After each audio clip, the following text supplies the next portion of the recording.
Ano yung pwede mong ibahagi?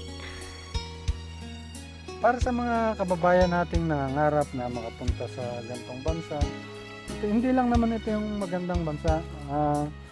Ang importante, kung saan nyo gustong pumunta, subukan yung apply ng apply. Kasi although mahirap yung process, pero hindi nyo alam kung kailan ipagkakaloob sa inyo ng Panginoon. Kagaya ko, from 2020 to 2023, almost 4 years, nag-a-apply ako. Wala, lahat ng pinapasahan ko, rejected yung bumabalik na email. Pero, hindi ko alam na yun pala yung magiging way ni Lord para magkaroon ako ng offer. Yung isang tao mula sa Australia na may company sa Pilipinas, doon sana ako mapupunta sa Pilipinas. Hanggang sa na-tempo na opening sa New Zealand. And sinong mag-aakala na doon ako mapupunta agad-agad. Isang interview interview lang, okay ka agad sa kanila. Kaya wag niyong ini-small ang power of prayer.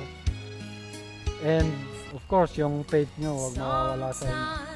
Although nag-i-struggle man hanggang sa ma-redirection, hanggat nasa puso nyo yung pangarap nyo at na yung faith nyo is 110% or 1000%,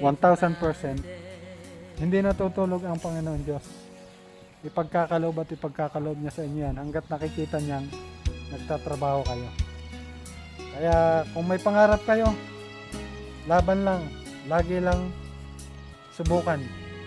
Mag-fail man kayo ng 1 beses, mag-fail man kayo ng 2 beses, 10 beses, o kahit ilang beses, basta mag-move forward lang kayo palagi.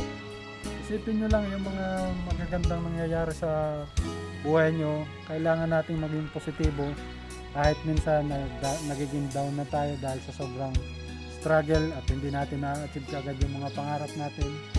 Huwag nyo masyadong isipin yun dahil gaya nga ng sinasabi ko, hindi natutulog ang Diyos.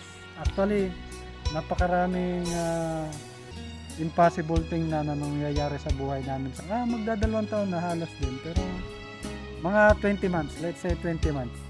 Sa loob ng 20 months, hindi namin expected, basta trabaho lang kami ng trabaho. Actually, yung asawa ko nga napakahusay.